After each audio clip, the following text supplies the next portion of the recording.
Wellman TV. Bobby Aguilar. Kabanata 121. Ang pagdating ni Bobby Aguilar ay walang alinlangan na sinira ang tahimik na kapaligiran. Naikuyong pa ni Asher Lane ang kanyang mga kamao, nanlilisik na may mabangis na ekspresyon. Mabilis na iniwas ni Bobby Aguilar ang kanyang tingin, at hindi napigilan ay itinuon niya ang kanyang mga mata sa Blaze Lane. Pagkatapos, maluwag na naglakad si Bobby at umupo sa tapat ni Blaze.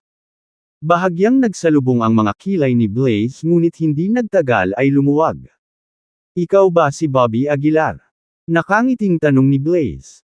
Tumango si Bobby at sinabing, "Mr. Lane, handa na ba ang mga halamang gamot at kontrata?" Tawa ng tawa si Blaze at sinabing, "Huwag kang magmadali, binata. Uminom ka muna ng tsaa." Pagkasabi noon ay winigayway ni Blaze ang kanyang kamay, senyales sa kanyang mga tauhan na buhusan si Bobby ng isang tasa ng tsaa. "Please," sabi ni Blaze na may mahinang ngiti. Ibinaba ni Bobby ang kanyang ulo, pagkatapos ay inubos ang tasa ng tsaa sa isang lagok. Nang matapos ay hindi napigilan ni Bobby na sumimangot ng bahagya. "Ibuhos ang isa pang tasa para kay Mr. Aguilar," sabi ni Blaze na may mahinang ngiti. Nagmamadaling nilagyan muli ng mga tauhan niya ang tasa ni Bobby.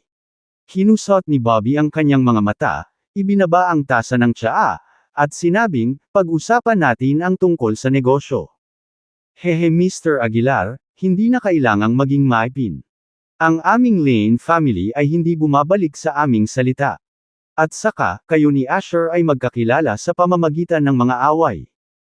Our Lane family is willing to make friends with you," ikan-away ni Blaze ang kamay niya na nakangiti pa rin.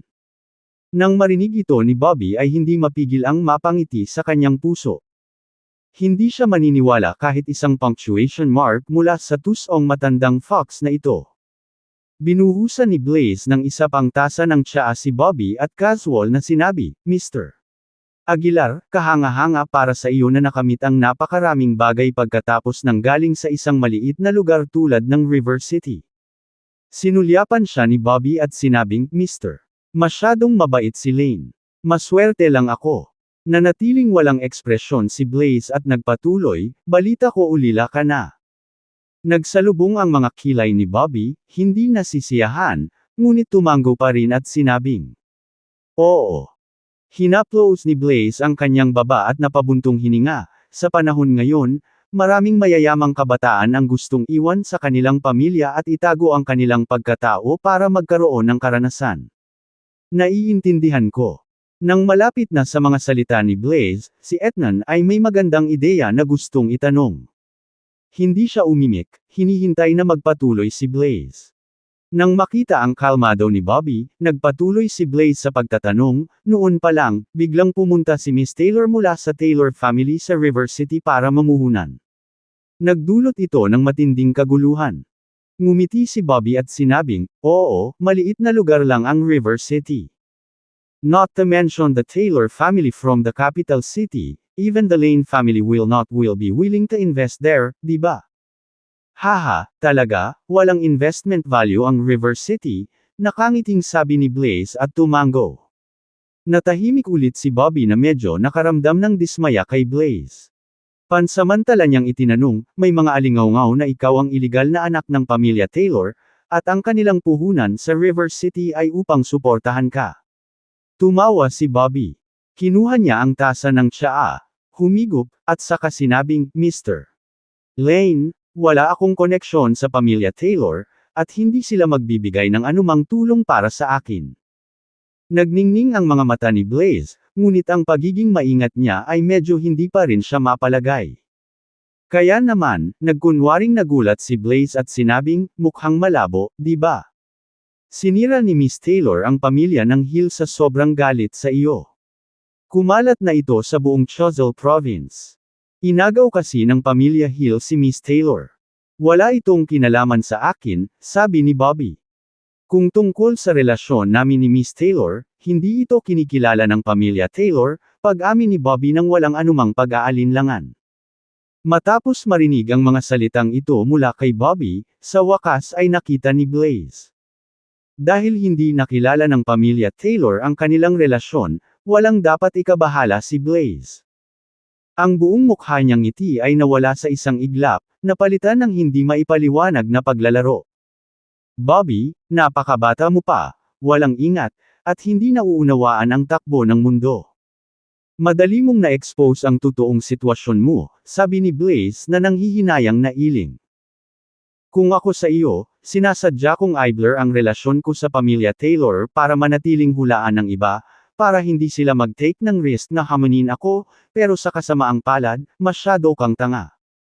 Nalinlang ka sa mabait kong anyo, at madali mong iisipin ang bottom line mo, pang-iinis ni Blaze. Sinulyapan siya ni Bobby at sinabing, hindi mo talaga akalain na hindi ko alam ang maliit mong plano, di ba?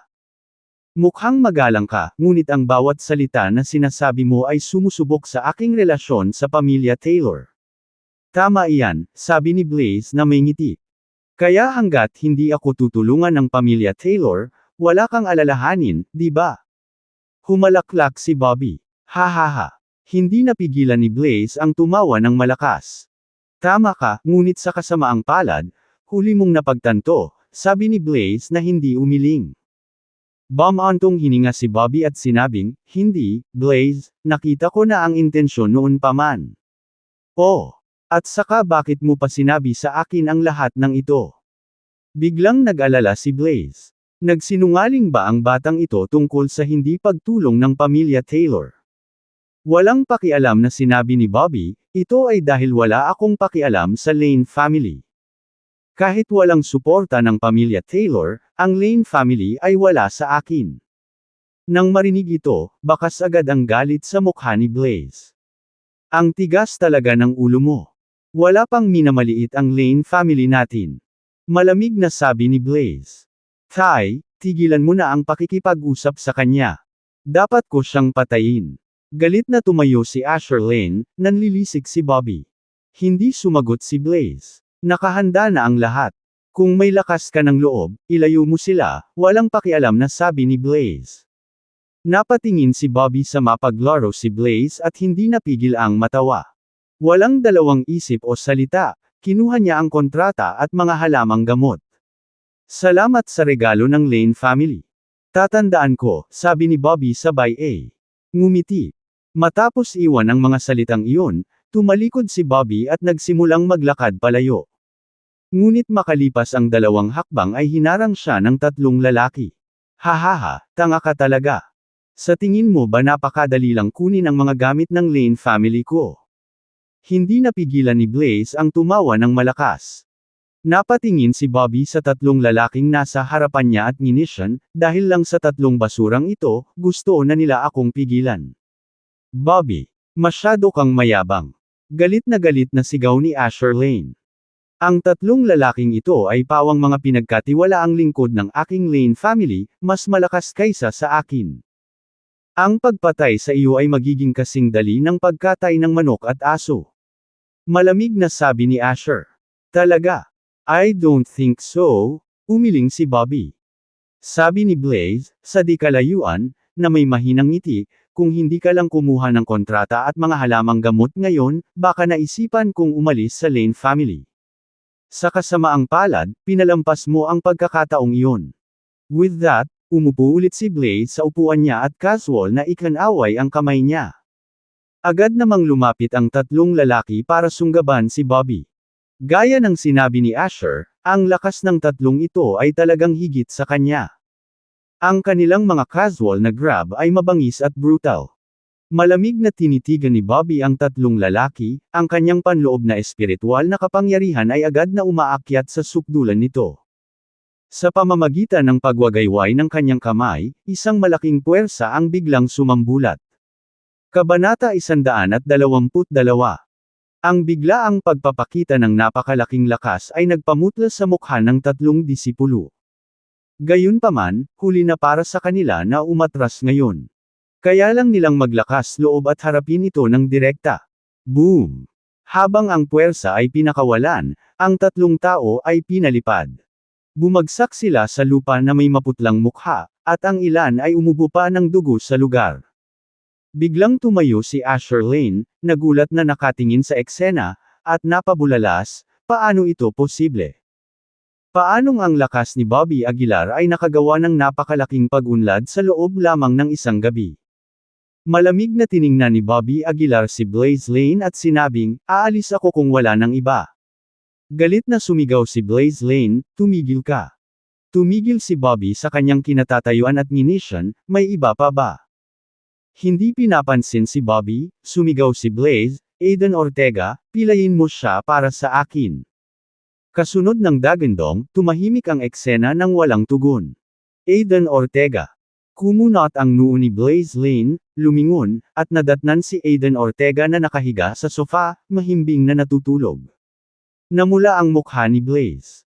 Pumayag siyang kumilos ayon sa sitwasyon, ngunit talagang nakatulog si Aiden sa napakahalagang sandali. "Gisingin mo siya para sa akin," sabi ni Blaze sa pagitan ng nakapikit na mga ngipin. Nagmamadaling naglakad ang dalawang tao sa tabi ni Aiden. Pero kahit anong sigaw nila, walang reaksyon si Aiden, natutulog na parang patay na baboy. Mag-explore ng mga bagong novel sa Novelbean. Ginoo.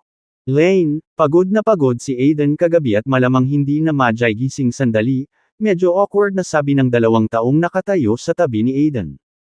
Galit na galit si Blaze, ngunit wala siyang magawa. Ito ang disbentahan ni Aiden, kapag nakatulog siya, para siyang patay, hindi na magising. Nang makita ito ni Bobby ay hindi napigil ang matawa. "Kung ganoon, aalis na ako." Napasulyap si Bobby kay Blaze at saka nagmamayabang palabas ng tirahan ng pamilya Lane. Paglabas ni Bobby sa entrance, nakita niya ang isang Land Rover Range Rover na nakaparada sa gate. Nang makita si Bobby, isang medyo may edad na lalaki ang nagmamadaling bumaba ng sasakyan at tumakbo papunta sa kanya. "Ginoo Aguilar." Lumapit ang nasa katanghaliang gulang na lalaki kay Bobby, mainit na nakipagkamay sa kanya. Hindi nagulat si Bobby sa sitwasyong ito. Parang inaasahan na niya. "At ikaw ay?" Mahinahong tanong ni Bobby. Ibinigay ng nasa katanghaliang gulang na lalaki ang kanyang business card at nakangiting sinabi, "My name is Cesar Nolan. Gusto kong makipagkaibigan kay Mr. Aguilar. Iniisip ko kung maaari mo akong bigyan ng karangalan." Cesar Nolan. Pinag-isipang mabuti ni Bobby ang pangalan. Tila pamilyar ito, at tiyak na maimpluwensyang siya sa South City. "Ginoo Aguilar, naghanda ako ng isang handaan, at gusto kong imbitahan kang kumain ng tanghalian kasama ako." Nagpatuloy si Cesar Nolan.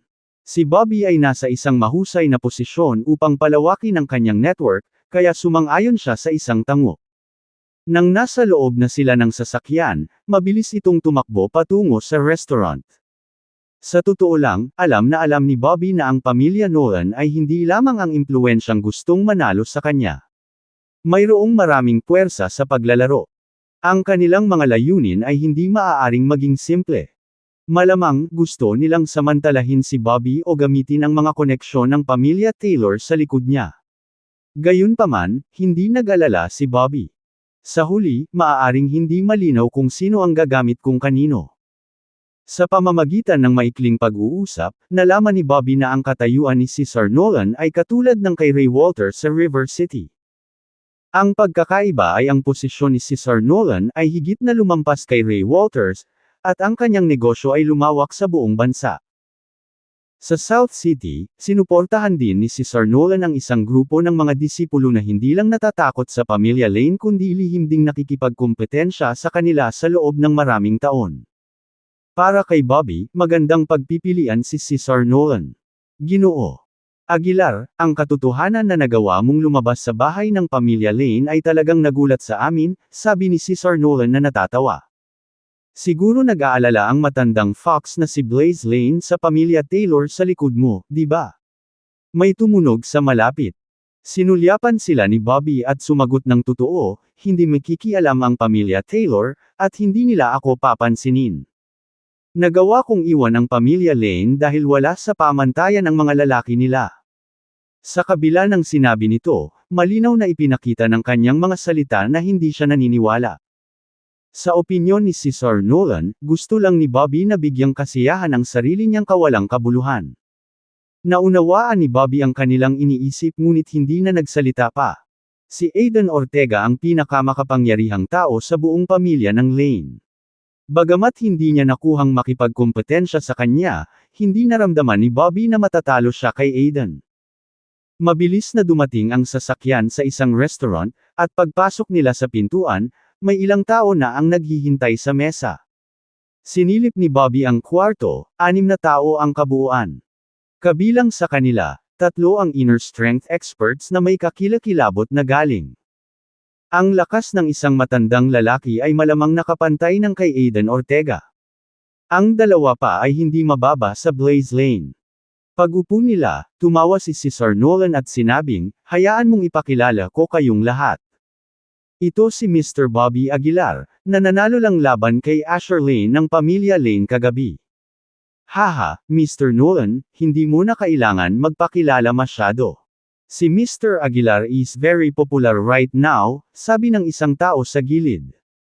"Ikaw ang una sa South City na sumampal sa pamilya Lane sa harap ng napakaraming tao."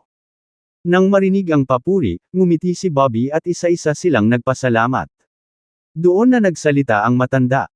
Tumingin siya kay Bobby at walang pakialam na sinabi, para hamunin sa publiko si Asher Lane, "Ikaw talaga." Nang marinig ang sinabi ng matanda, agad na tumahimik ang lahat ng mata ay napalingon sa kanya.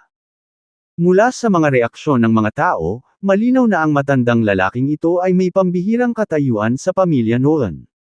"Ginoo Aguilar, ipapakilala kita. This is Ellis Mitchell, one of the Nolan family's disciple shareholders," nakangiting sabi ni Cesar Nolan. "Ginoo, si Mitchell ay isang alamat sa South City. Bukod sa tanga na si Aiden Ortega, hindi naman siguro natalo si Mr. Mitchell, di ba?" May tumawa. Bahagyang tumango rin si Cesar Nolan, "Sa totoo lang, kinailangan kong mag-alok ng 10% ng mga bahagi para mapanatili si Mr. Mitchell. Isang karangalan na makilala ka, Mr. Mitchell." Magalang na tumango si Bobby sa kanya. Sinuri ni Ellis Mitchell si Bobby at sinabing, "Nakita ko ang video ng pakikipaglaban mo kay Asher Lane. Kahit na hindi masama, mayroong maraming mga pagkukulang. Kung ako si Asher, hindi ka magtatagal kahit isang galaw." Nang marinig ang mayayabang na salita ni Ellis Mitchell, medyo nakaramdam ng dismaya si Bobby, ngunit dahil sa kanyang katayuan, hindi niya ito ipinakita. Nagpatuloy si Ellis Mitchell, sa edad na 30, 9 na ranggo ang Inner Strength Practitioner. "Ang iyong potensyal ay karaniwan. Gayunpaman, sa liwanag ng mukha ni Mr. Nolan, maaari kitang kunin bilang aking disipulo at itaas ka sa antas ng isang Inner Strength Master," walang pakialam na sabi ni Ellis Mitchell. Kabanata 123. Sa sandaling lumabas ang mga salitang ito, lahat ng tao sa silid ay nagulat. Lalong natuwa ang maraming bisita, nagtatanong, "Mr. Mitchell, seryoso ka ba?" "Siyempre, ako, si Ellis Mitchell, palaging tumutupad sa aking salita," sabi ni Ellis Mitchell na may mahinang ngiti. "Wow, ang pagiging isang Inner Strength Master ay isang malaking pagkakataon. Ginoo Mitchell, kung may pagkakataon ka, tulungan mo rin ako." Ang mga taong ito ay tila labis na nasa sabik, na parabang ang paghakbang sa larangan ng Inner Strength Masters ay isang mahirap na gawain para sa kanila. Maging si Cesar Nolan ay bumulong kay Bobby Aguilar, "Bobby, kung maaabot mo ang antas ng isang Inner Strength Master, si Asher Lane ay hindi katugma sa iyo. Dapat mong malaman na si Mr. Mitchell ay matagal nang hindi kumukuha ng mga alagad.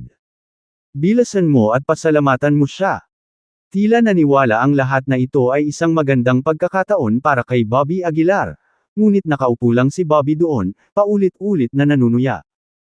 Para sa mga taong ito, ang pagkakaroon ng Inner Strength Masters ay isang bagay na malayong maabot.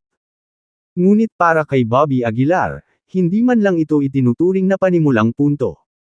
Bukod dito, si Ellis Mitchell ay mayabang at nakakainis. Sa tingin ko ay hindi ito kailangan. Sinubukan ni Bobby Aguilar na maging magalang hanggat maaari. Natigilan si Ellis Mitchell, at hindi siya makapaniwala sa narinig niya. "Bobby, nababaliw ka na ba? Ang kakayahang matuto kay Mr. Mitchell ay talagang isang magandang pagkakataon para sa iyo," sabi ni Cesar Nolan na may kaunting pagkabalisa. Tumingin sa kanya si Bobby Aguilar at walang pakialam na sinabi, ang Inner Strength Masters ay hindi gaanong mahalaga sa akin. Nang marinig ang sinabi ni Bobby, tumahimik ang silid. Sabi naman ni Ellis Mitchell na may halong displeasure, bata, huwag kang masyadong magmalaki. Alam mo ba kung gaano karaming mga tao ang natigil sa tuktok ng lakas ng loob at hindi na makasulong pa? Tumingin si Bobby Aguilar kay Ellis Mitchell at sinabing, talagang 30 taong gulang na ako, pero wala pang isang buwan akong nagsasanay. Para sa Inner Strength Masters, wala silang halaga kahit isang sentimos sa paningin ko. Kahit na hindi malakas ang boses ni Bobby, nakakabingi ito na parang kulog sa maliwanag na araw. Nagyayabang ka siguro. Hindi mapigilan ni Ellis Mitchell na mapamura. Nag-ensayo ako ng martial arts sa kalahating buhay ko, at nasa tuktok pa lang ako ng Inner Strength Mastery. Maaari ka lamang maging isang baguhan sa karamihan pagkatapos ng isang buwan. Malinaw na hindi naniwala si Ellis Mitchell sa sinabi ni Bobby. Hindi na nag-abalang magpaliwanag pa si Bobby kay Ellis Mitchell. Tumayo siya at sinabing, Mr. Nolan, kung wala nang iba, I'll take my leave. Pagkasabi nito, tumalikod si Bobby Aguilar at lumabas ng restaurant. Mabilis siyang sinundan ni Sir Nolan at magalang na sinabing, Bobby, huwag mong masyadong personal. Si Mr. Mitchell ay, pagkatapos ng lahat, napakakaranasan at iginagalang ng lahat. At saka, talagang may kakayahan siya. Alam ko, hindi na kailangang sabihin pa. Tumango si Bobby Aguilar.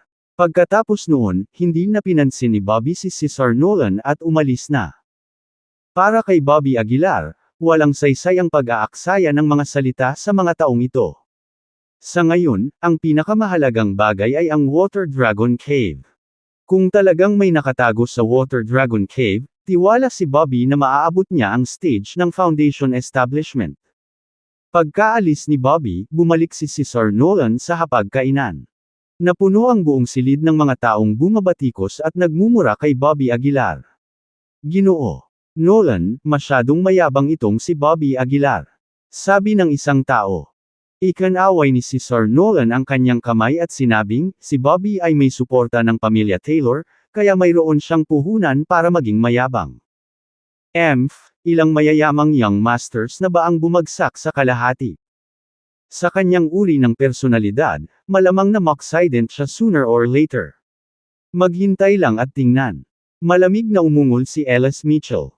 Ngumiti si Sir Nolan at hindi na nagsalita pa. Pero hindi niya inaasahan na magiging ganito ang mangyayari. Matapos mag-isip ng ilang sandali, tinawag ni Sir Nolan ang isang kampon.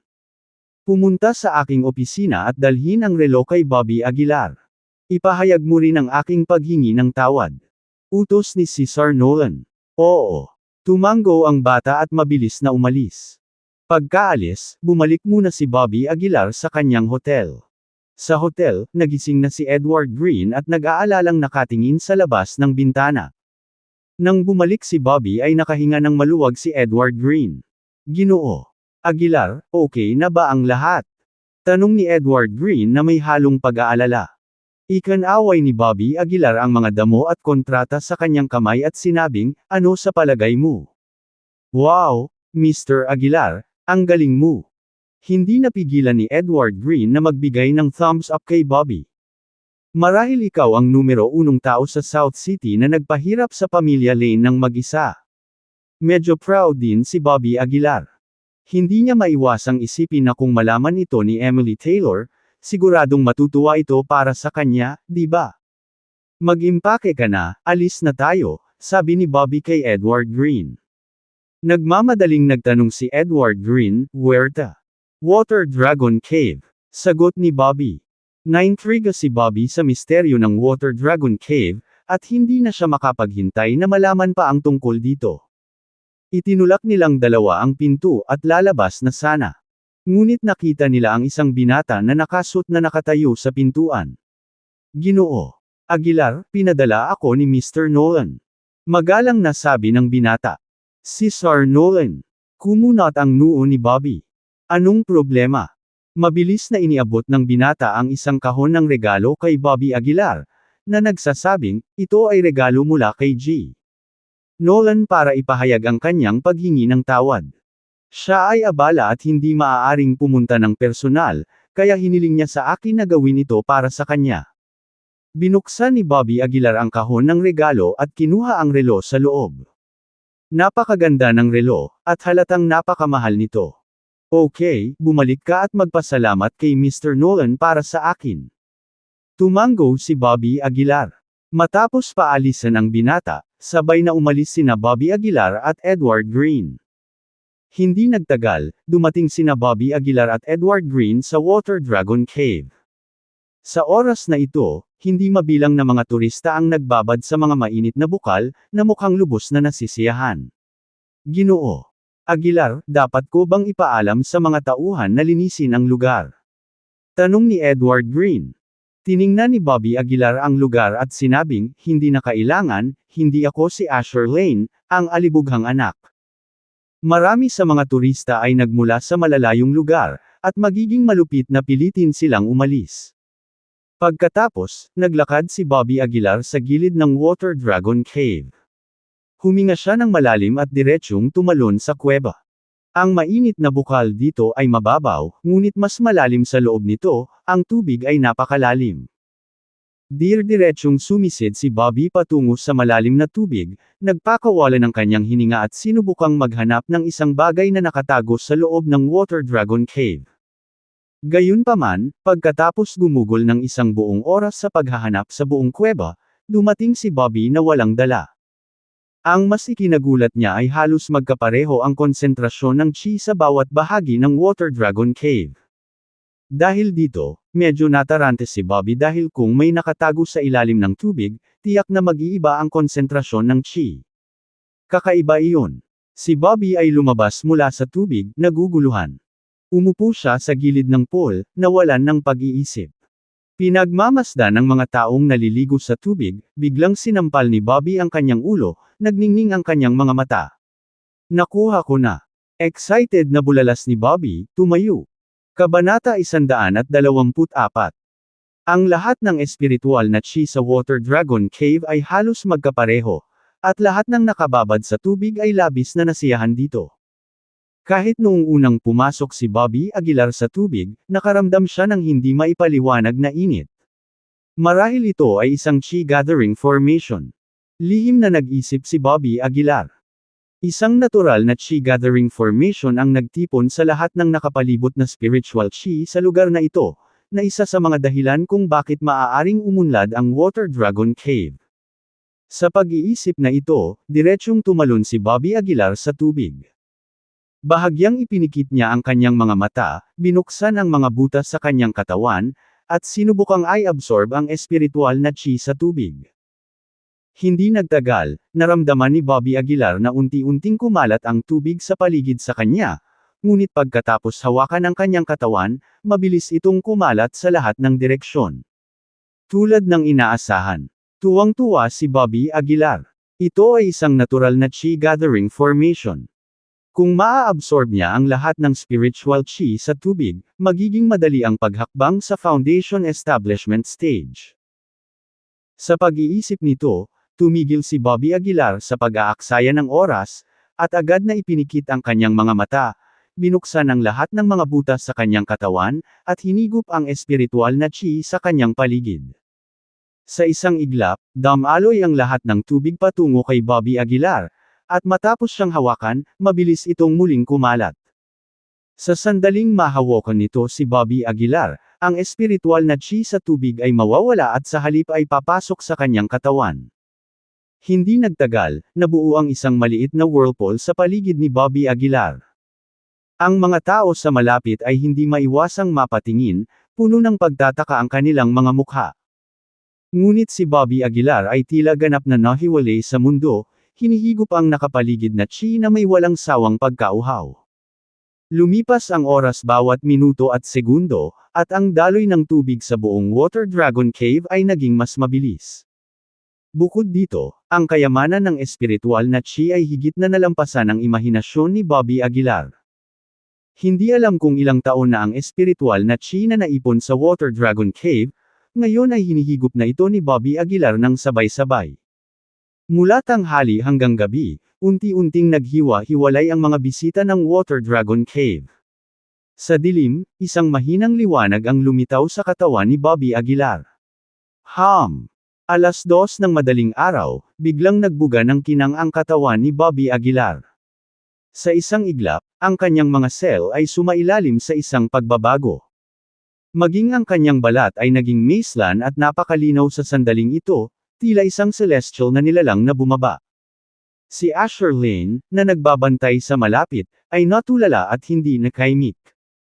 Ang prosesong ito ay nagpatuloy sa buong kalahating oras. Sa panahong ito, walang reaksyon si Bobby Aguilar. Boom! Makalipas ang kalahating oras, biglang lumabas ang alon ng itim na chi mula sa katawan ni Bobby Aguilar. Nang ibuka ni Bobby Aguilar ang kanyang bibig para huminga, nagluwa siya ng makapal at itim na hininga. Ang hininga ay unti-unting kumalat, at sa loob ng Water Dragon Cave, isang maayos na binata ang tahimik na nakatayo.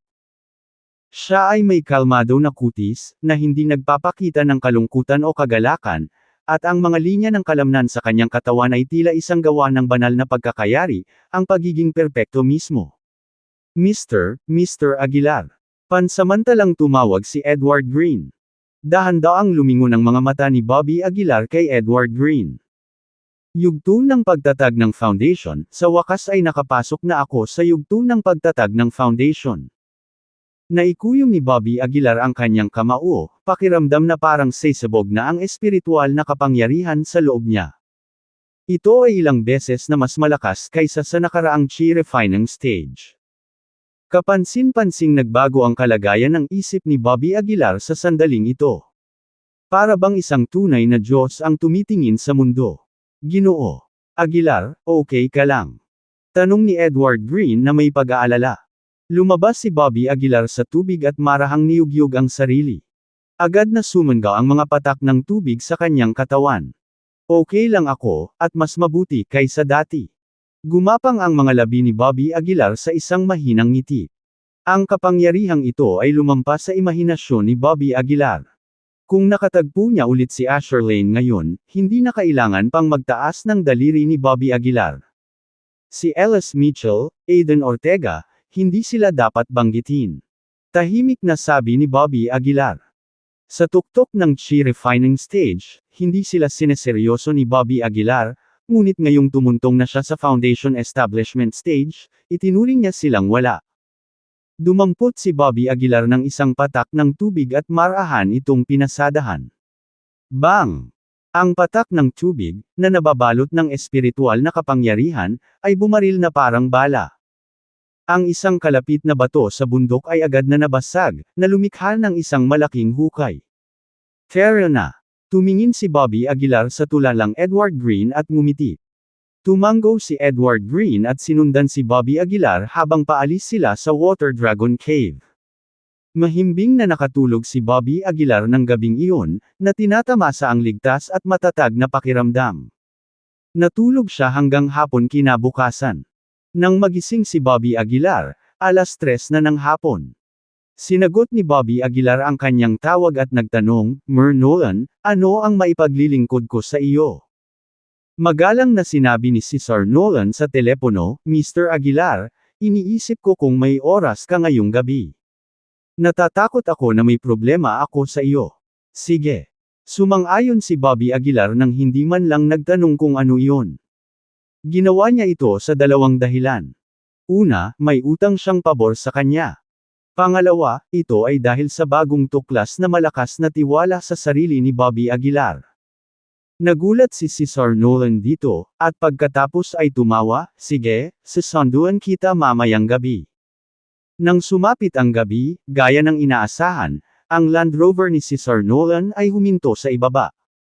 Nang makita si Bobby Aguilar, masigasig na sinabi ni Cesar Nolan, Mr. Aguilar, nagkita tayong muli. Tumango si Bobby Aguilar, at pagkasakay sa kotse, casual na nagtanong, Mr. Nolan, ano ang kailangan mo ng tulong ko? Tumawa si Cesar Nolan, Mr. Aguilar, alam mo kung paano ko sinimulan ang aking karera, at nakasakit ako ng maraming tao sa mga nakaraang taon. Mayroon akong kaaway na pinalayas ko noon sa South City, ngunit nabalitaan kong bumalik siya kamakailan, at magkikita kami ngayong gabi. Naintindihan naman agad ni Bobby Aguilar. Marahil ito ang dahilan kung bakit gumastos si Cesar Nolan ng mataas na halaga upang magtaas ng hukbo ng mga bodyguard. Narinig ko na natutunan niya ang maraming mga kasanayan habang sumusunod sa isang master sa ibang bansa sa mga nakaraang taon. I called you over just to be on the safe side, sabi ni Cesar Nolan. Hindi na nagsalita pa si Bobby Aguilar. Sa sandaling ito, kakapasok lang niya sa foundation establishment stage at sabik na siyang makahanap ng mapagsasanayan. Sana hindi mo ako bibiguin, mahinang sabi ni Bobby Aguilar. Walang sinabi si Cesar Nolan. Sa katunayan, tinawag niya si Bobby Aguilar para sa suporta ng pamilya Taylor, hindi para sa lakas ni Bobby Aguilar. Kung gusto niya ng lakas, si Ellis Mitchell lang ay sapat na. Hindi nagtagal, nakarating sila sa isang medyo malayong restaurant. Pagpasok pa lang niya, nakita na ni Bobby Aguilar ang lahat ng bodyguards mula sa araw na iyon, at si Ellis Mitchell pa rin ang mayabang na ugali. Bakit siya dumating din?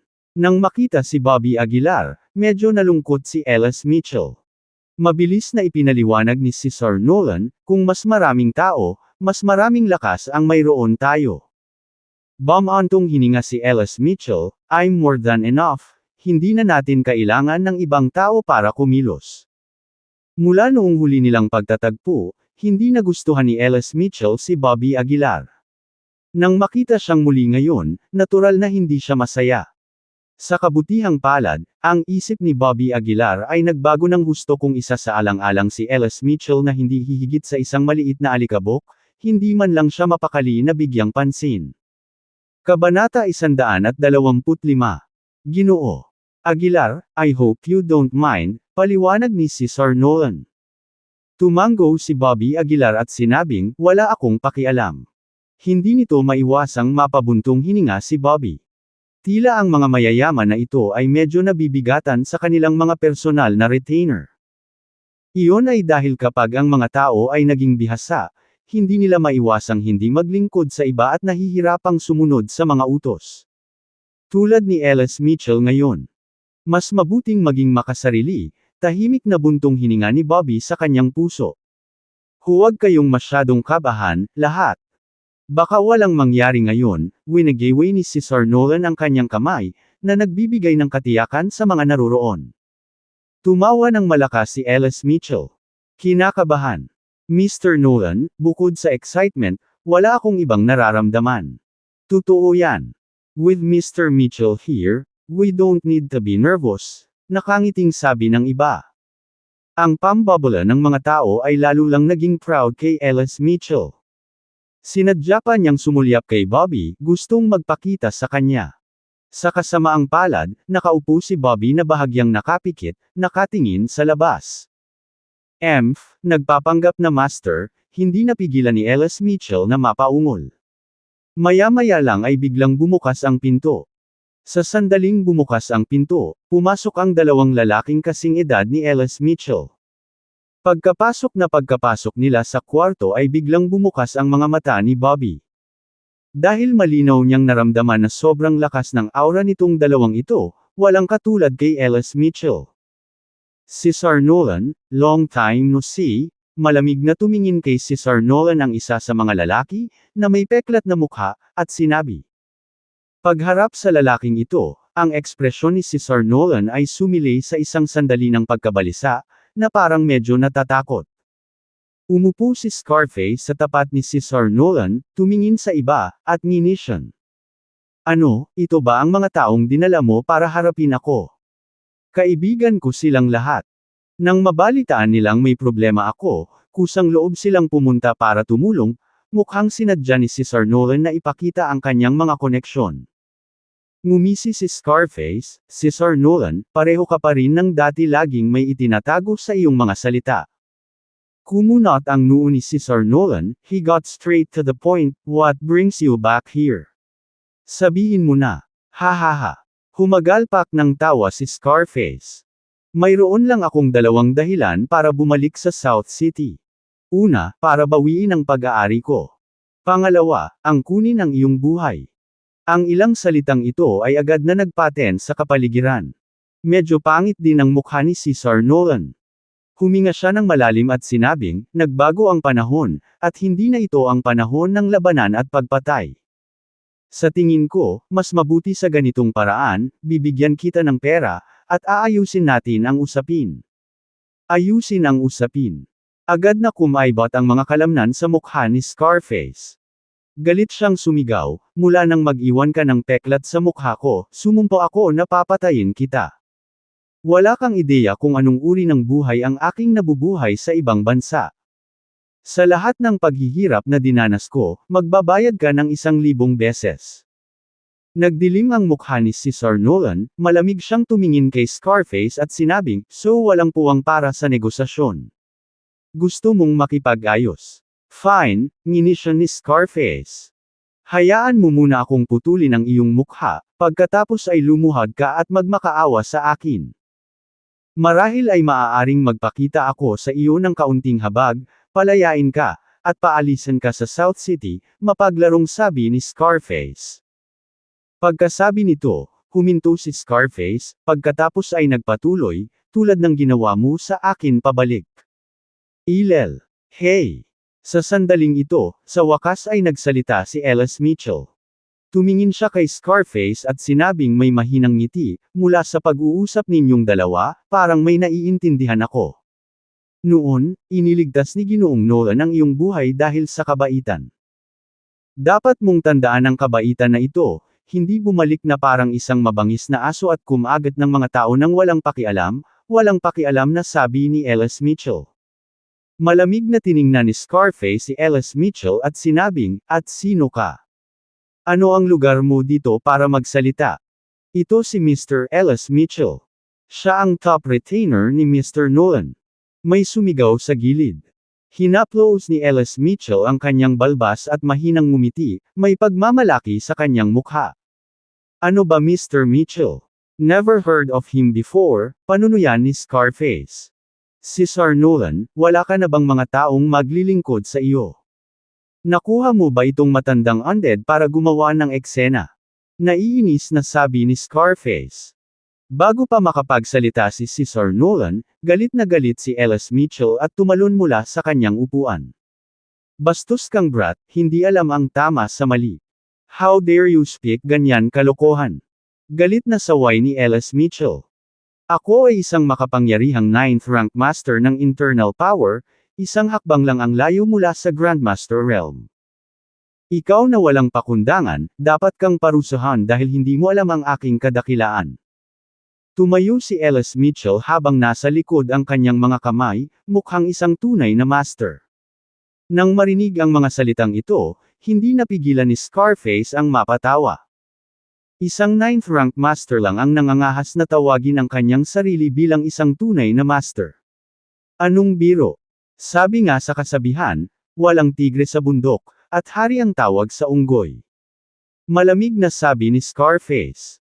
Hindi na nakapagpigil si Ellis Mitchell, mabilis niyang pinakilos ang kanyang panloob na lakas at sumugod patungo sa Scarface.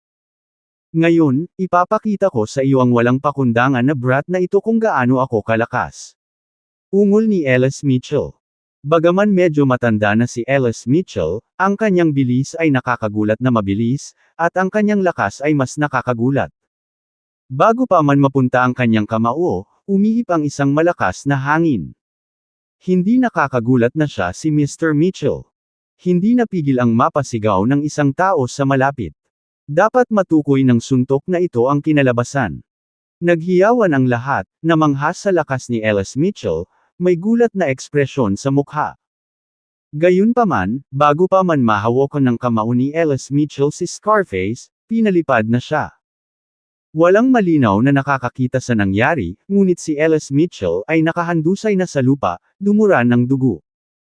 Kaya ganito ang pagpapakawala ng lakas sa loob, hindi maiwasang mapaisip ni Bobby sa sarili. Natahimik ang eksena, at ang lahat ay natakot na huminga ng mabigat. Tulad ng inaasahan, isang master. Ako, si Ellis Mitchell, ay umaamin ng pagkatalo. Nakita ng matandang kontrabida na si Ellis Mitchell na masama ang sitwasyon, agad na naglaro ng patay at hindi man lang nagbalak na bumangon. Kapag matanda ka na, dapat kang manatili sa bahay at i-enjoy ang iyong pagre-retiro, panunuyan ni Scarface. Si Cesar Nolan, gayunpaman, ay natakot at mabilis na tumawag, Mitchell. Mr. Mitchell, okay ka lang. Ngunit si Ellis Mitchell ay natakot na sa kanyang talino. Hindi niya pinansin ang sigaw ni Cesar Nolan at naglaro pa siya ng patay habang nakahandusay sa lupa. Nang makita ito, hindi napigilan ni Cesar Nolan na mawalan ng pag-asa. Mabilis siyang tumingin sa iba pang mga retainer na nakapaligid sa kanya at sumigaw, kailangan ko ang tulong ng lahat para mahuli siya. Ako, si Cesar Nolan, ay gagantimpalaan ka ng maganda. Pero umiling lang ang lahat at bamulong, Mr. Nolan, hindi naman sa ayaw naming tumulong, pero kahit si Mr. Mitchell ay hindi siya kapares. Ano kaya natin? Tama, ang pag-akyat ngayon ay pagpapakamatay. Ginoo. Nolan, bakit hindi mo gawin ang sinasabi niya? Lumuhad ka at humingi ng tawad, hayaan mong putulin niya ang iyong mukha. Nang marinig ito, naging berde ang mukha ni Cesar Nolan sa galit. Gumastos siya ng maraming pera sa pagsuporta sa mga retainer na ito, at sa kritikal na sandali na ito, masasabi nila ang mga bagay na iyon. Kabanata 126. Tawa ng tawa si Scarface. Cesar Nolan, ito ba ang mga taong pinalaki mo? Ang daming walang kwentang basura. Ngumisi si Scarface. Nagpapanik na si Cesar, ngunit sa puntong ito, wala na siyang ibang pagpipilian.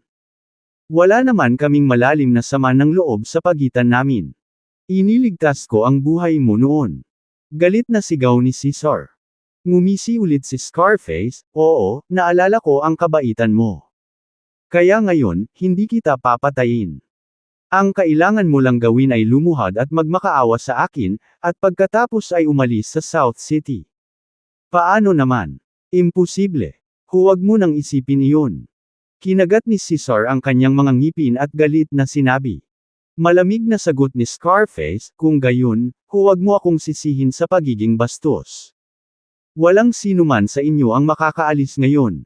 Pagkasabi noon, dahan-daang tumayo si Scarface. Nang marinig ang kanyang mga salita, ang mga tauhan ni Cesar ay nataranta. Boss, dapat kang magmadali at humingi ng awa sa taong ito. Bal isang udyok nila. Oo, hindi mo kami mapapatay lahat, ayaw naming mamatay. Cesar Nolan, huwag kang masyadong makasarili. Nang marinig ang kanilang sigaw ay lalong namutla ang mukha ni Cesar. Kinagat niya ang kanyang mga ngipin at biglang sumigaw, sabihin ko sa iyo, itong si Mr. Aguilar ay mula sa the Taylor family of the capital city. Kung maglakas loob kang hawakan siya, hindi ka bibitawan ng pamilya Taylor. Ang pamilya Taylor ng capital city. Bahagyang nagsalubong ang mga kilay ni Scarface. Tumingin siya kay Bobby Aguilar at saka ngumisi, sa tingin mo matatakot mo ako. Paanong ang isang tulad mo ay makakalapit sa isang taong mula sa the Taylor family ng capital city? Sumigaw si Cesar, maniwala ka man o hindi. Siya ang minamahal ni Miss Taylor. Lalong naging duda si Scarface. Mai-inlove kaya ang anak ng the Taylor family of the capital city sa isang tulad ni Cesar Nolan? Imposible iyon. Gayunpaman, hindi nais ni Scarface na kunin ang panganib na iyon. Sinulyapan niya si Bobby Aguilar at sinabing, pwede ka nang umalis. Wala itong kinalaman sa iyo. Nagbago ang mukha ni Cesar, at kung ito ay magpunta sa ganitong paraan, Bobby Aguilar ay walang silbi sa oras na ito. Kinakabahan siyang tumingin kay Bobby, sa takot na pumayag si Bobby. Sa sandaling ito, natahimik ang lahat nang ang lahat ay damapo kay Bobby Aguilar. Dahan-dahan siyang tumayo at umiling, nangako akong tutulungan ko si Cesar, kaya imposibleng umalis ako. Ginoo Aguilar. Sobrang na-touch si Cesar na halos mapaiyak.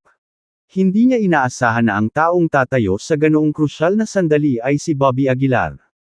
Nagdilim ang mukha ni Scarface, at malamig niyang sinabi, Boy, huwag kang maging walang utang na loob.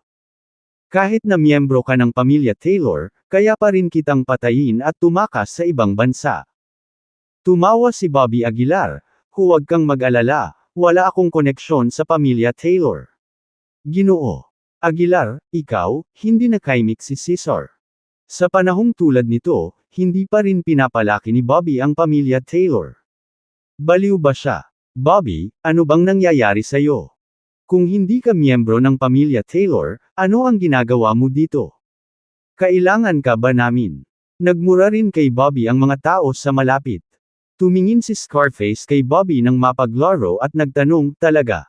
Malamig na sagot ni Bobby, ano sa palagay mo? Hahaha, alam ko na. Paanong ang isang tao mula sa pamilya Taylor ay makihalubilo sa isang tulad ni Cesar Nolan? Tuluyan ng binitawan ni Scarface ang kanyang pagbabantay. Tumingin siya kay Cesar Nolan at ngumisi, may huling salita ka ba? Bilasan mo at sabihin mo sila. Tuluyan ng nawala ng pag-asa si Cesar Nolan. Gusto niyang takutin si Scarface sa pamamagitan ng pagtawag sa pamilya Taylor, ngunit inihayag ni Bobby ang katotohanan sa pinakamahalagang sandali. Nahulog sa mga kamay mo, malas lang ako. Huminga ng malalim si Cesar Nolan. Kung gusto mong gumawa ng isang hakbang, gawin mo lang. Pinilit ni Cesar Nolan na manatiling kalmado. Ngumisi si Scarface, kung gayon, huwag mong sabihing hindi kita binalaan. Pagkasabi noon, si Scarface ay kinasuhan si Cesar Nolan. Cesar, kung handa kang bigyan ako ng 10% ng shares ni Ellis Mitchell, may iligtas ko ang iyong buhay. Sa sandaling ito, muling nagsalita si Bobby Aguilar. Sagipin mo ako. Hindi maiwasan ni Cesar ang umiling. Paano mo ako maliligtas? Sa palagay mo, may naniniwala pa ba na mayroon kang koneksyon sa pamilya Taylor ngayon? Walang pakialam na sinabi ni Bobby Aguilar, hindi ko kailangan ng suporta ng pamilya Taylor. Basta kaya ko siyang talunin, tama na. Natigilan ang lahat. Talunin ang Scarface. Paano naging posible iyon? Kahit si Ellis Mitchell ay hindi katugma para sa kanya, lalo na si Bobby Aguilar. Ginoo Aguilar, umalis ka na. Walang magawang winuwagayway ni Cesar Nolan ang kanyang kamay. Cesar Nolan, ito na ang iyong huling pagkakataon. Kung maniwala ka sa akin o hindi, nasa iyo. Si Bobby Aguilar ay casual na nagbuhos ng isang basong tubig at sinabing walang pakialam. Nang makita ang kalmadong kilos ni Bobby, nakaramdam si Cesar Nolan ng salungatan sa loob. You big-mouthed brat, papatayin ko muna si Cesar at pagkatapos ay haharapin kita. Malamig na sigaw ni Scarface habang inabot ang kamay para sunggaban si Cesar. Nagdikit ang ngipin ni Cesar. Sa kritikal na sandaling ito, bigla siyang sumigaw, Mr. Aguilar, sumasang-ayon ako. Pagkalabas pa lang ng mga salita sa bibig niya, nasa harap na ni Cesar ang kamay ni Scarface. Sa ganoong kalayuan, imposibleng lumitaw si Bobby Aguilar sa isang iglap. Gayunpaman, isang kamangha-manghang pangyayari ang naganap. Hinawakan ni Bobby Aguilar ang isang patak ng tubig sa kanyang kamay at marahan itong pinitik. Sa pamamagitan ng isang putok, ang kamay ni Scarface ay napatumba. Isang linya ng dugo ang tumulo sa kamay ni Scarface. Nagulat ang lahat sa ginawa ni Bobby. What the hell? Anong klaseng trick ito? Gumagamit ng isang patak ng tubig para iligtas si Cesar Nolan. Tuwang-tuwa si Cesar Nolan, at tuwang-tuwa siyang sumigaw, salamat, Mr. Aguilar, sa pagligtas sa akin. Dahan-daang tumayo si Bobby Aguilar, sinulyapan si Cesar Nolan, at walang pakialam na sinabi, huwag kalimutan ang tungkol sa 10% shares. Siyempre, gulat na tumanggaw si Cesar Nolan. Sa hindi kalayuan, pinunasan ni Scarface ang dugo sa kanyang kamay, pinaikit ang kanyang mga mata at sinabing, pagbabalot ng patak ng tubig sa inner strength, magandang panlilin lang iyan. Hindi ko inaasahan na magkakaroon ng ganoong master sa South City. Umiling si Bobby Aguilar at tumawa, mali ka. Hindi ito inner strength. Kung hindi ito inner strength, ano ito? Kumunat ang noo ni Scarface. Ayokong sabihin sa iyo, ngumisi si Bobby Aguilar. Dumilim ang mukha ni Scarface, at malamig siyang ngumuso, sa tingin mo matatalo ako ng trick na ito. Imposible. Hayaan mong ipakita ko sa iyo ang tunay kong lakas. Pagkatapos sabihin iyon, pinakilos ni Scarface ang lahat ng kanyang panloob na lakas, na pinataas ang kanyang lakas sa tuktok nito. Sinakop ng nakakatakot na enerhiya ang buong lugar. Isang dominanti at mapang-epong puwersa ang nagpabago sa kutis ng lahat. Maging ang mga tasa sa ibabaw ng mesa ay nabasag agad. Inner Strength Great Masters, isa talaga siyang Inner Strength Great Master. May sumigaw. Lahat ng mas mababa sa antas ng Grandmaster ay isang langgam. Ito ay parang pag-atake mula sa ibang dimensyon. Naramdaman ang kapangyarihan ni Scarface, ang kaunting kumpiyansa na nabawi ng karamihan ay napawi sa isang iglap. Grandmaster ka talaga, lalong nawalan ng pag-asa si Cesar Nolan. Kakaunti lang ang mga Grandmaster sa South City, at ang isang Grandmaster ay makakain ng maayos saan man sila pumunta. To be honest, matagal na akong hindi nagkukulang sa pera. Bumalik ako para sa paghihiganti. Malamig na sabi ni Scarface. Kabanata 127. Sa ganoong lakas, hindi na talaga kailangang bumalik sa South City. Dahil ang isang Grandmaster ay maaaring maging kagalang-galang na panauhin saan man sila pumunta. Maaaring sinusuportahan ng isang mahusay na pamilya, kumikilos bilang isang maliit na pinuno sa isang organisasyon sa ibang bansa, o nangingibabaw sa isang rehiyon. Si Cesar Nolan ay lubos na nawalan ng pag-asa. Subconsciously, tumingin siya kay Bobby Aguilar na may nagsusumamong mga mata. Kung matutulungan mo ako sa krisis na ito, handa akong ibigay sa iyo ang 20% ng mga bahagi ng pamilya Nolan. Nagnganga ang mga ngipin ni Cesar Nolan. Tumawa si Bobby Aguilar, talaga. Totoong-totoo. Agad na sabi ni Cesar Nolan. Kung ikukumpara sa kanyang buhay, ang pera ay wala sa lahat. Tumango si Bobby Aguilar, sige, sumasang-ayon ako. Sa hindi kalayuan, hindi napigilan ni Scarface na mapamura, hindi ka talaga marunong mabuhay, kahit na naglakas loob na hamanin ako kapag alam mong Grandmaster ako. Tumawa si Bobby Aguilar, hindi ko mapigilan, nag-alok si Mr. Nolan ng masyadong maraming pera, at mahirap tanggihan. Bukod dito, medyo curious akong makita ang totoong lakas ng isang Grandmaster, walang pakialam na sabi ni Bobby Aguilar. Fine, since that's the case, huwag mo akong sisihin sa pagiging bastos ko.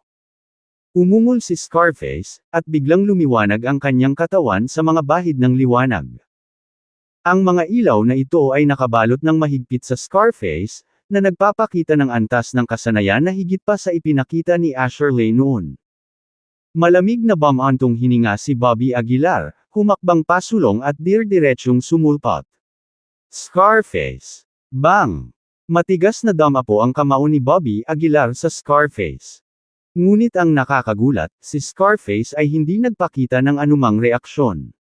Hahaha. Tawa ng tawa si Scarface. Sa kasanayang ito, nang ahas ka ng magyabang. Malamig na sabi ni Scarface. Ibinaba ni Bobby Aguilar ang kanyang ulo upang tingnan ang kanyang kamao at mahinang bamulong, ang Grandmaster na ito ay talagang pambihira. Ngunit hanggang doon na lang. Para kay Bobby Aguilar, ang mga tinatawag na Grandmaster ay wala. Kung tutuusin, minsan na siyang nakalaban kay Kato Kain, isang dakilang Grandmaster. At ang suntok na iyon kanina ay puro para lang subukan ng tubig.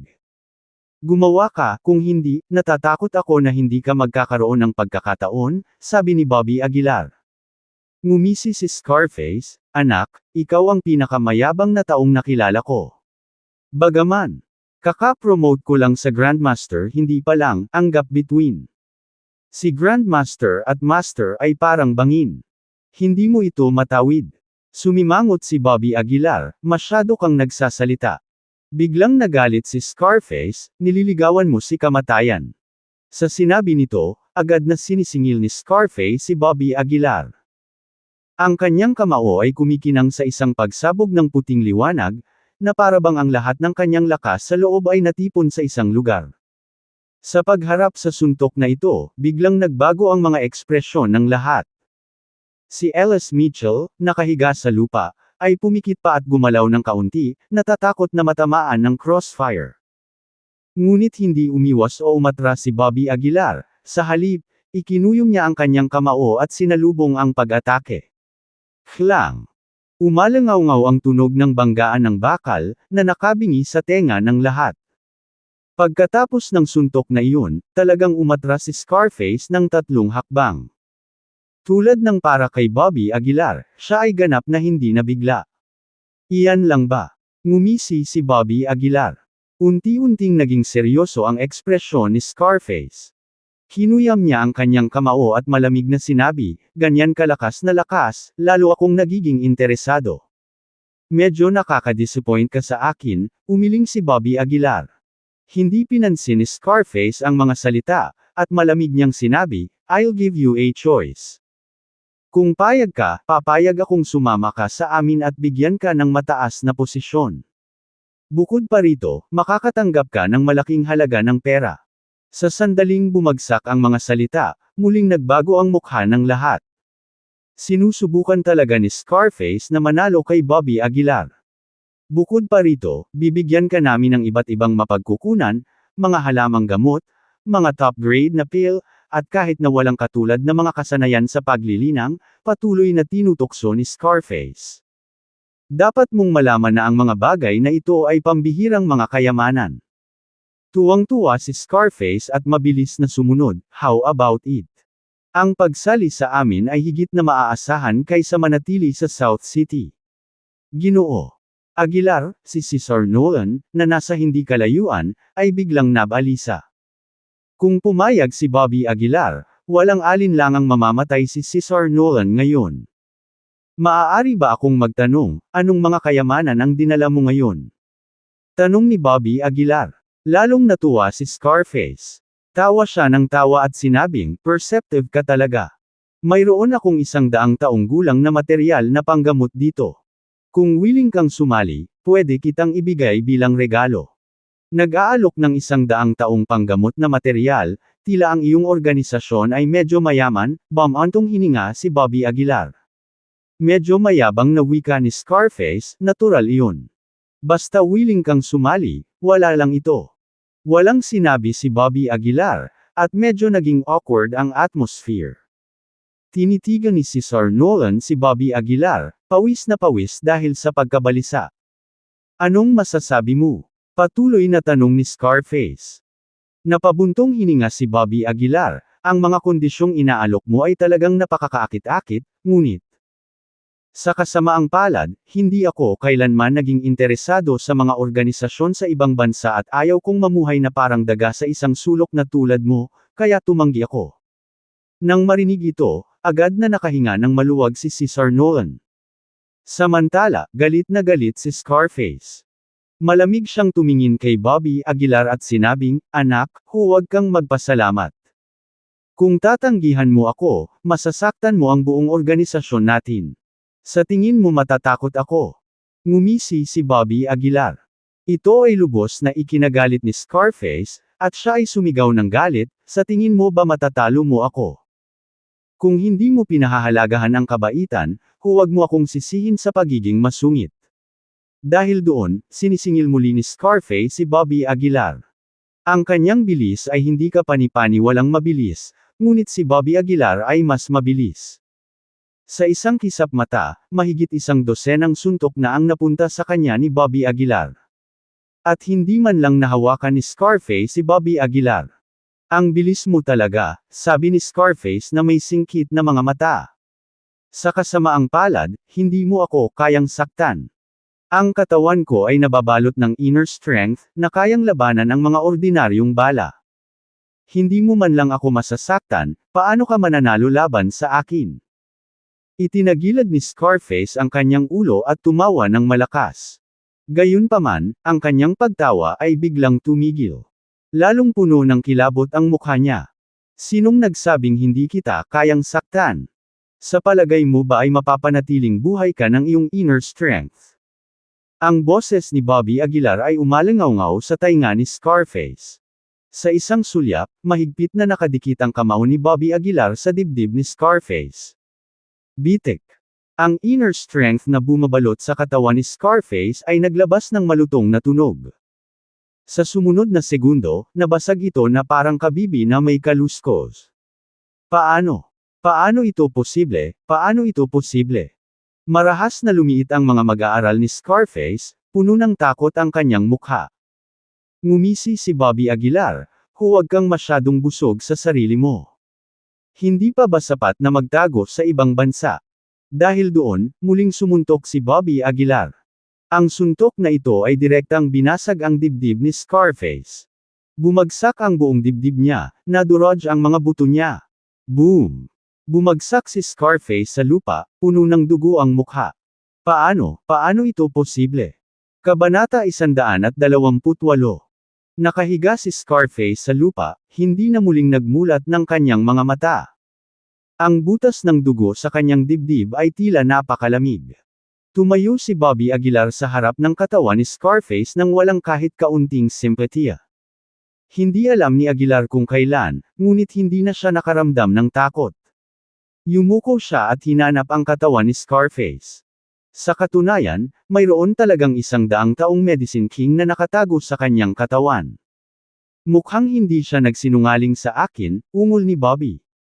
Pagkatapos, tumingin si Bobby sa tagasunod ni Scarface at ngumisi, ipaghihiganti mo ba siya? Nagulat ang tagasunod at pagkatapos ay hindi makapaniwalang nagtanong, ikaw, pakakawalan mo ba ako? Ginoo Aguilar, hindi natin siya dapat pakawalan. Agad na sigaw ni Cesar Nolan. Kung pupunta siya, tiyak na darating siya para maghiganti sa hinaharap. Tumingin si Bobby sa follower at kumaway, hindi kita papatayin. Tungkol naman sa paghihiganti, hihintayin kita. Ayaw palampasin ni Bobby ang napakaraming supply ng mga halamang gamot. Saglit na nag-alinlangan ang tagasunod, pagkatapos ay mabilis na tumakbo palayo at tumakas sa isang sirang bintana. Ubo-ubo. Sa sandaling ito, tumayo din si Ellis Mitchell mula sa lupa. Nanatili pa rin siya ng magaling na kilos at nagmamayabang kay Bobby. Bobby, paano mo siya pakakawalan? Paano kung dumating siya para guluhin tayo sa hinaharap? Sigaw ni Ellis. Kinusot-kusot ni Bobby ang kanyang mga mata at hindi maiwasang mapangiti, kung hindi dahil sa akin, patay ka na. E ano ngayon? Kasalanan mo kung bakit mo siya pinakawalan. Malakas na sumbong ni Ellis. Paano ito, iniwan mo ang halamang ito bilang kabayaran sa iyong maling gawain, pagkatapos ay tiningnan ni Ellis ang damong nasa kamay ni Bobby at sinabi. Hindi mapigilan ni Bobby na mapangiti ng paulit-ulit. Nakakita na siya ng walang hiyang mga tao, ngunit hindi kailanman ganito kawalanjiya. Gusto mo? Tanong ni Bobby na pinagpag ang damo.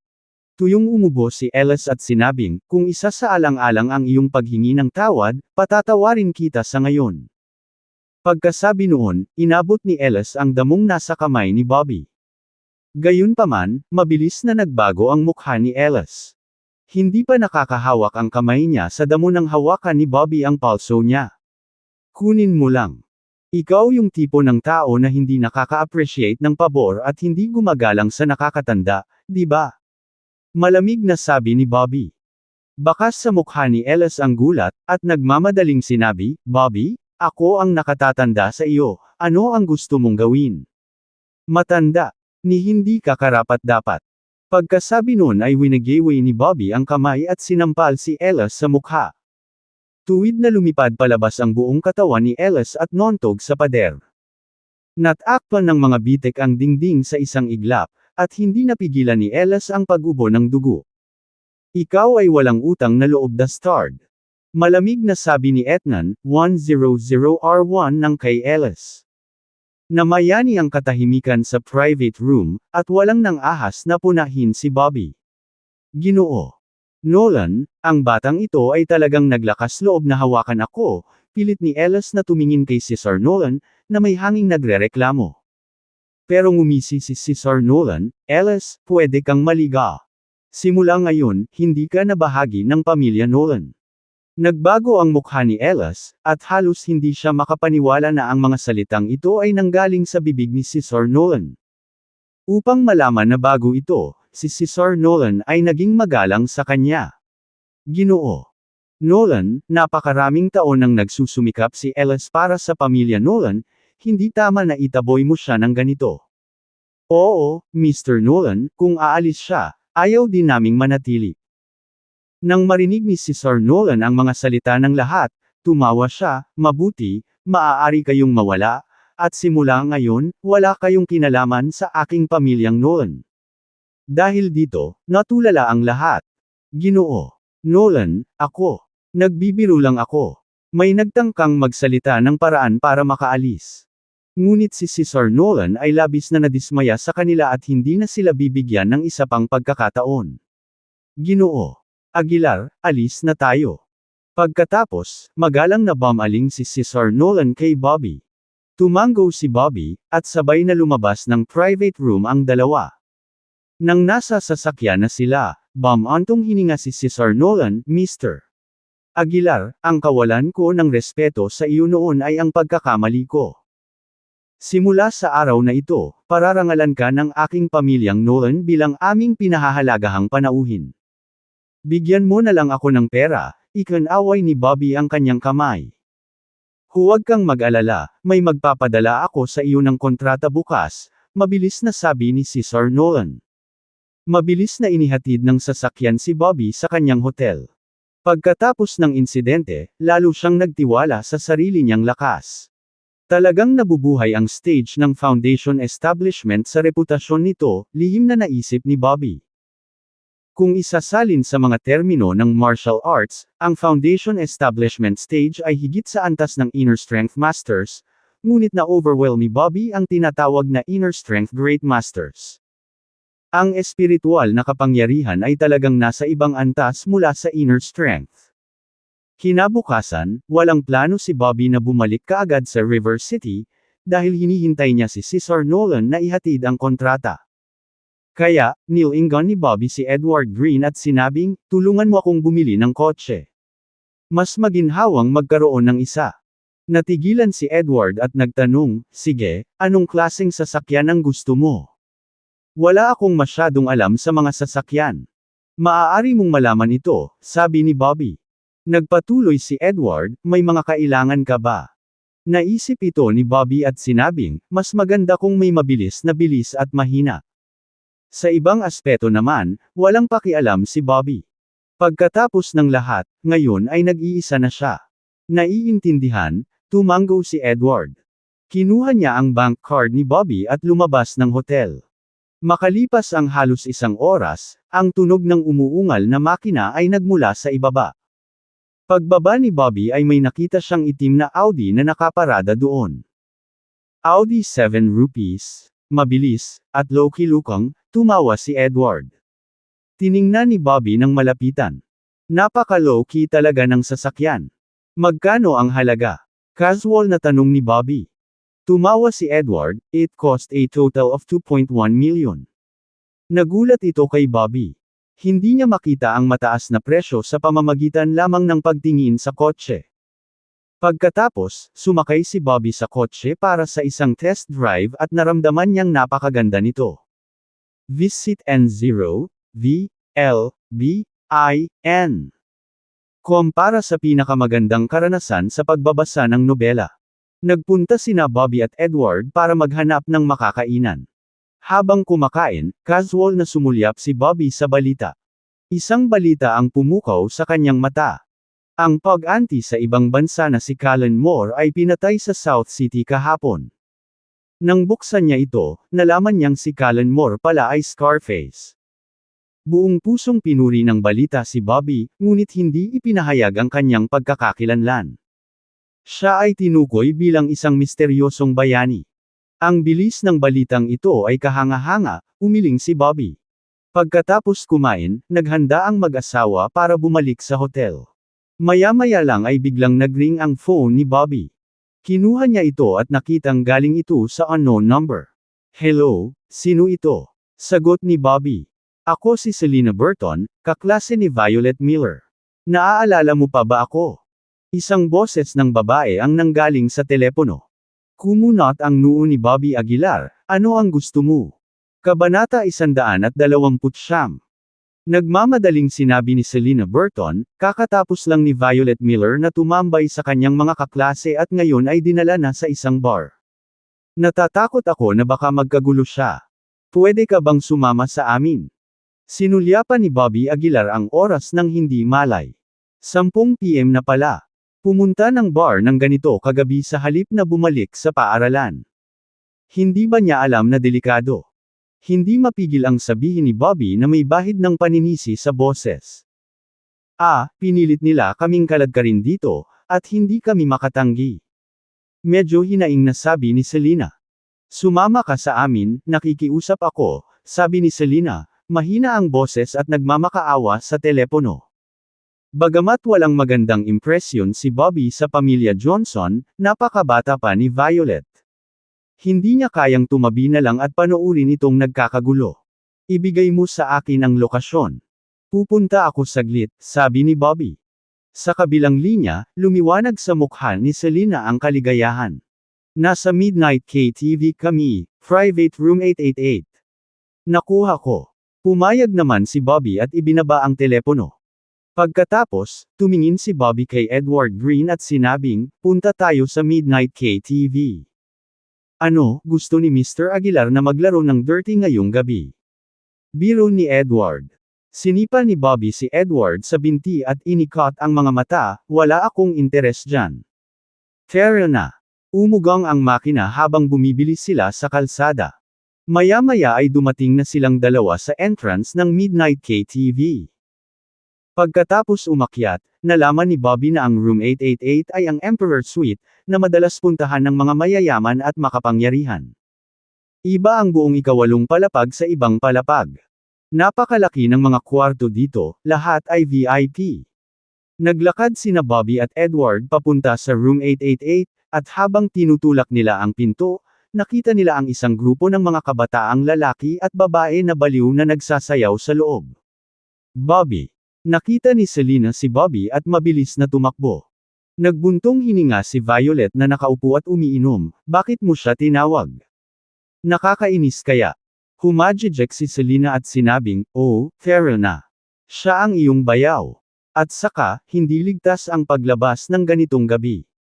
Sa sandaling ito, nakikipag-inuman si Violet kasama ang isang lalaki na kinulayan ng dilaw na buhok at isang marangyang damit na may lahat ng mga pangalan brand label, isang malinaw na palatandaan ng kanyang pangalawang henerasyong mayaman na katayuan.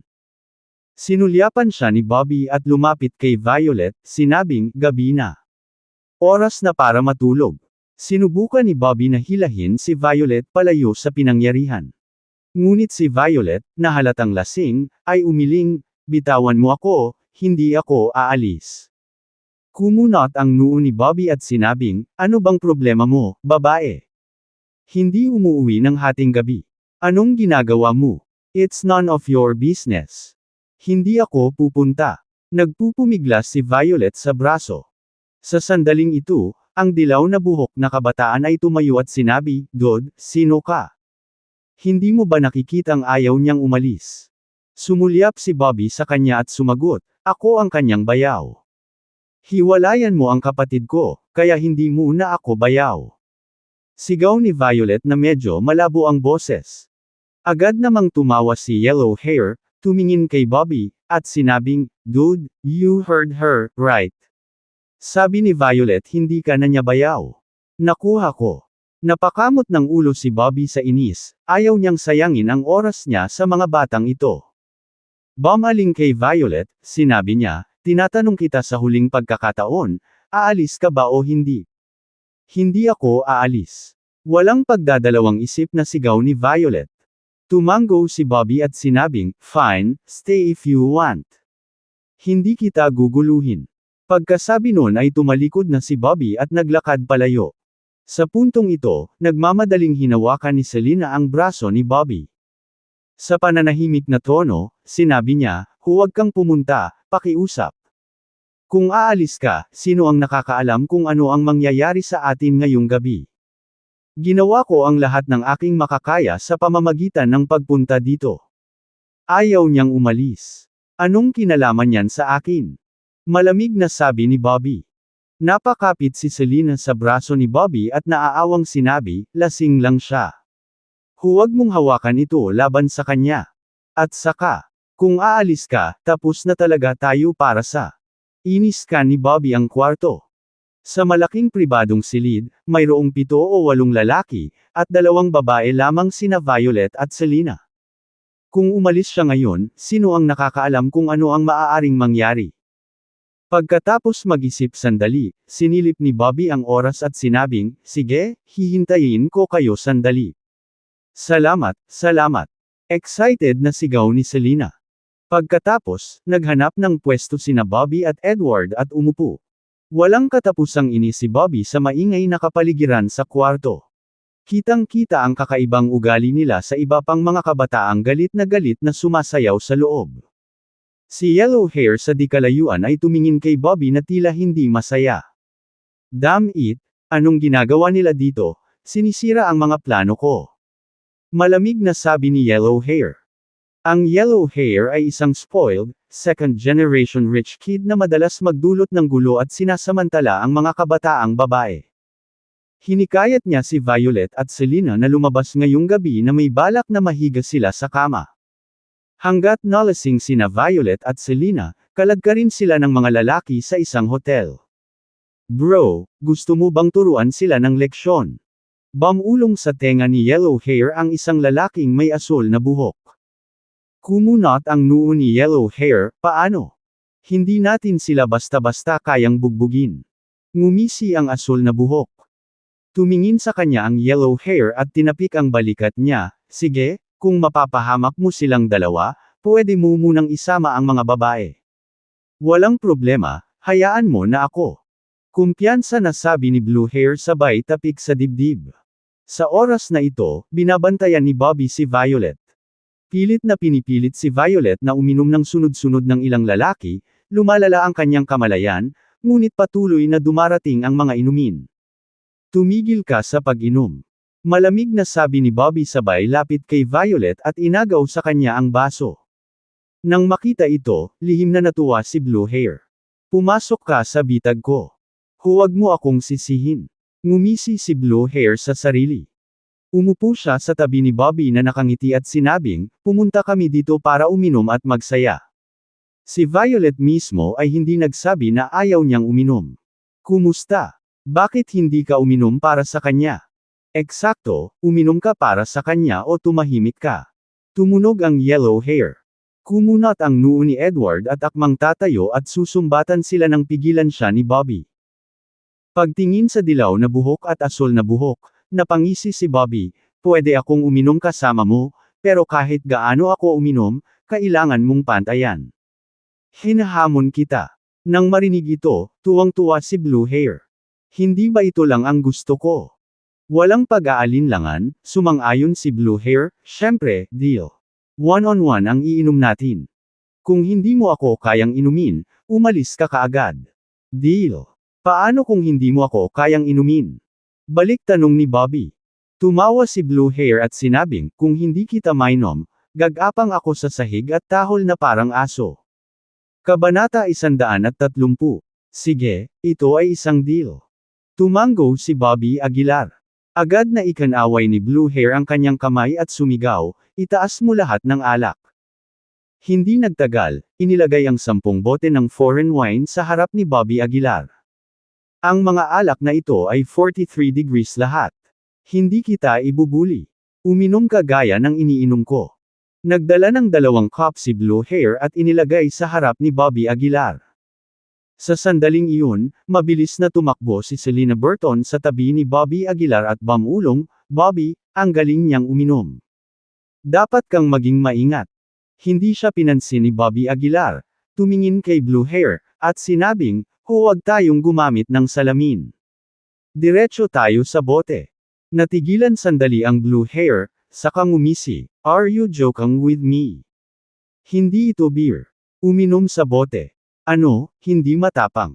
Napataas ang kilay ni Bobby Aguilar. "Walang bagay na hindi ko manggahas gawin." Ngumuso si Blue Hair.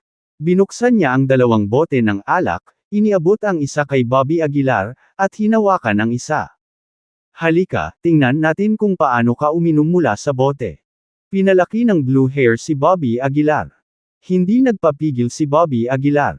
Binuksan niya ang isang bote ng alak at walang sinabing itinulak iyon sa kanyang bibig. Ilang segundo lang ay naubos na ang laman ng bote ng foreign wine. Napatulala ang mga tao sa paligid. Maging ang blue hair ay hindi napigil ang malunok ang kanyang laway. Ilang taon na silang naglalaro sa nightclub pero wala pa silang nakitang uminom ng ganito. Ikaw na. Napatingin si Bobby Aguilar kay blue hair at mahinang ngumiti.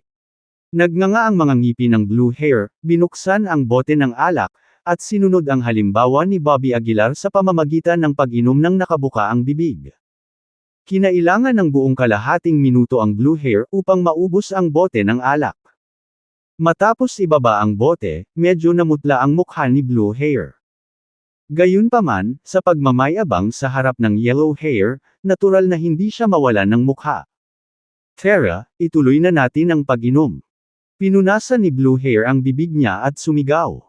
Hindi umimik si Bobby Aguilar, binuksan ang bote ng alak, at uminom ng isa pang bote. Nahiya agad si blue hair.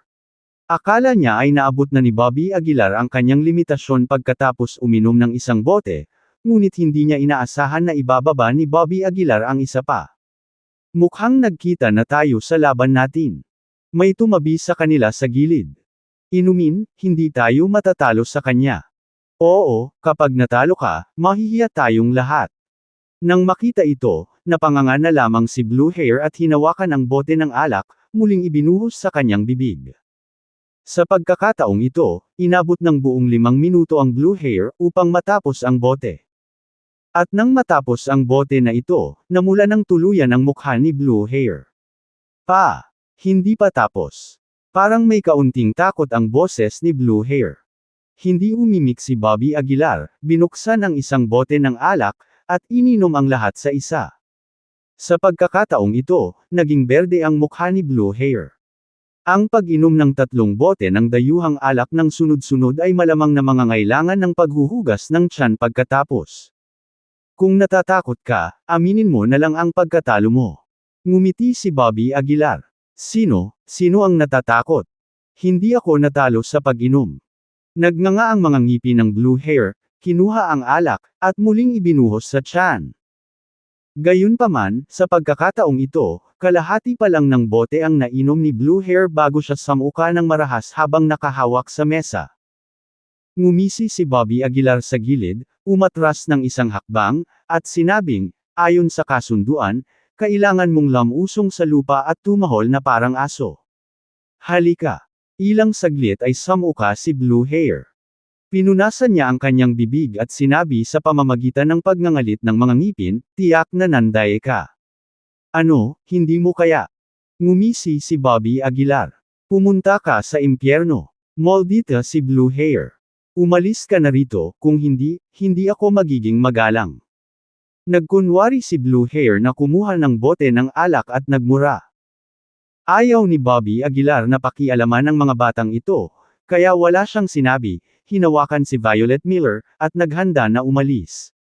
Sino ba ang nagsabing isama mo si Violet? Sabi ko ikaw ang lumayo, hindi siya. Maldita si blue hair.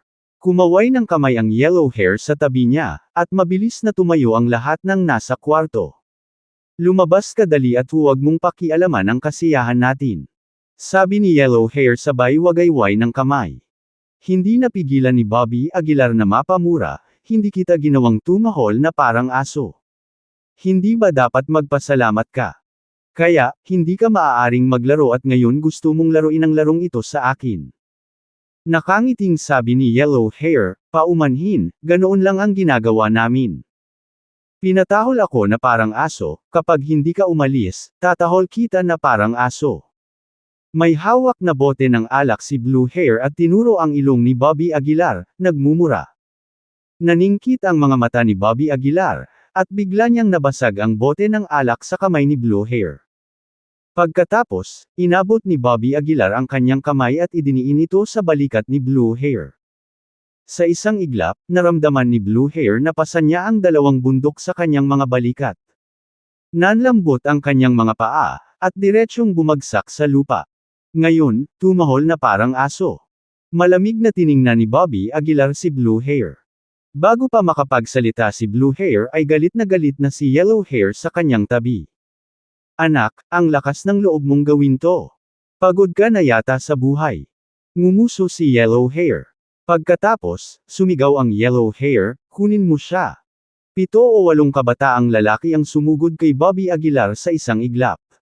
Edward Green. Sigaw ni Bobby Aguilar, at si Edward Green sa tabi niya ay sumugod na parang pana. Sa loob lamang ng ilang minuto, lahat ng 7 o 8 binata ay nakahandusay sa lupa, humahagulgol. Nang makita ang eksenang ito, naging berde ang mukha ni Yellow Hair. Ikaw na lang ang natitira. Gusto mo bang humiga mag-isa, o bugbugin kita? Sabi ni Edward Green, hinimas ang mga kamao. Ang Yellow Hair ay nagngangalit ang kanyang mga ngipin at sinabing, maglakas loob kang saktan ako dito. Patay ka. Pinsan ko ang manager dito. Oo bro, bilasan mo tawagan mo yung pinsan mo. Sigaw din ni Blue Hair.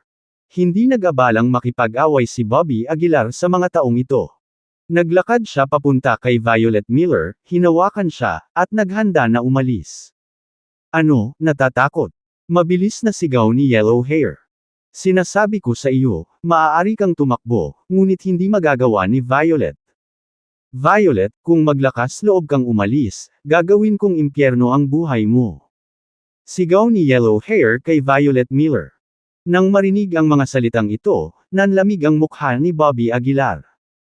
Huminto siya sa kanyang paglalakad, binigyan ng malamig na tingin ang Yellow Hair, at sinabing, tawagan mo ang pinsan mo, maghihintay ako dito. Sige, ang sinumang umalis ay duwag. Inihagis ni Yellow Hair ang mga salitang ito at nagmamadaling tumakbo palabas. Pagkaalis niya, mabilis na tumakbo si Selena Burton sa tabi ni Bobby Aguilar at nag-aalalang sinabi, Bobby, umalis ka na kaagad. Ang KTV na ito ay kay Cesar Nolan. Sinaktan mo lang ang Lane family. Magiging malaking problema kung sasaktan mo ang pamilya Nolan din. Kay Cesar Nolan. Nagtaas ng kilay si Bobby Aguilar, at sumili ang ngiti sa gilid ng kanyang bibig. What a coincidence, hihintayin ko na lang siya dito. Umupo agad si Bobby Aguilar sa sofa. Ang mukha ni Selena Burton ay namutla, at ang kanyang puso ay napuno ng pag-aalala. Hindi niya akalain na aabot sa ganito. Maya-maya, bumalik si Yellow Hair sa private room. Binuksan niya ang pinto ng pribadong silid at nagmamayabang papasok. Sa likuran niya ay sumunod ang 7 o 8 lalaking may tattoo.